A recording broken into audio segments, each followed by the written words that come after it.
అబీగయీలు ఈమె గురించి మనం అనేక సార్లు చెప్పుకుంటూనే ఉన్నాం. దావీదు అరణ్యంలో ఉన్నాడు.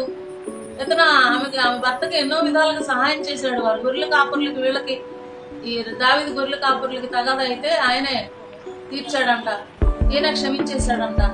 అంతేకాకుండా ఎన్నోసార్లు తోడేళ్ళు వచ్చి వారి గొర్రె పిల్లల్ని తీసుకెళ్లిపోతే ఆయనే నష్టం భరించాడంట.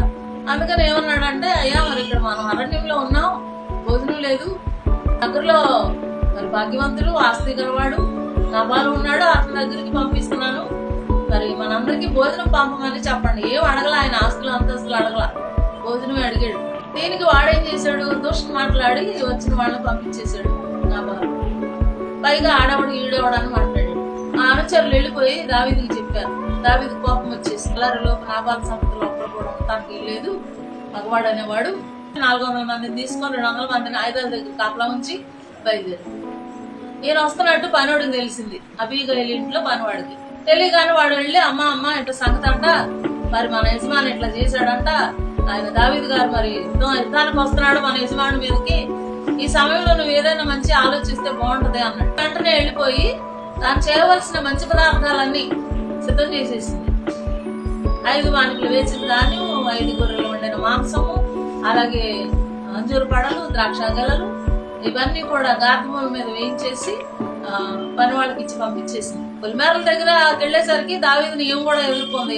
అతనితో సమాధాన పడింది, అయ్యా మీరు పంపించిన పనివారు నాకు కనపడలేదు, మరి నబాలు మోటివాడు దుర్మార్గుడే నా భర్త, అతని పేరే అతని గుణాన్ని సూచిస్తుంది అయ్యా, మరి మీరు నేను తీసుకొచ్చిన ఈ బహుమానాలు తీసుకోండి, మీకు హాని చేసేవాడు ఎవడయ్యా, మీ యొక్క ప్రాణము దేవుని జీవపు మూటలో కట్టబడి ఉందయ్యా, ఒకవేళ ఎవడైనా హాని చేయాలనుకుంటే వాడు దుష్టుడైన నాబాలు వల్ల ఉంటాడయ్యా.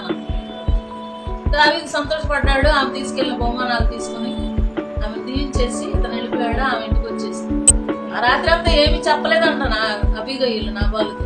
తెల్లారిన తర్వాత ఎందుకు చెప్పలేదు, బాగా తాగేసి పడుకున్నాడు. తెల్లారిన తర్వాత చెప్పింది, అయ్యా ఇటు సంగతి ఇటు జరిగిందని. అతనికి భయంతో బీసుకుపోయాడంట. 10 దినాలు అట్లాగే ఉండిపోయాడంట. 10వ రోజున యెహోవా మొత్తినప్పుడు వాడు చనిపోయాడు. అభిషిక్తుడు దావీదు దేవునికి ఇష్టానుసారుడైన మనుషుడు, దేవుని ఉద్దేశంలోనే నెరవేర్చేవాడు. అలాంటి వాడికి ద్రోహం చేయాలని చూశాడు నాబాలు. దేవుని ఉగ్రత అతని మీదకి వెళ్ళిపోయింది. ఇక్కడ పౌలు గారు అంటున్నాడు, వాక్యోపదేశం పొందేవాడు ఉపదేశించడానికి మంచి పదార్థాల్లో భాగం ఇయ్యాలిగా, మోసపోకుడి దేవుడు విక్రింపబడడు,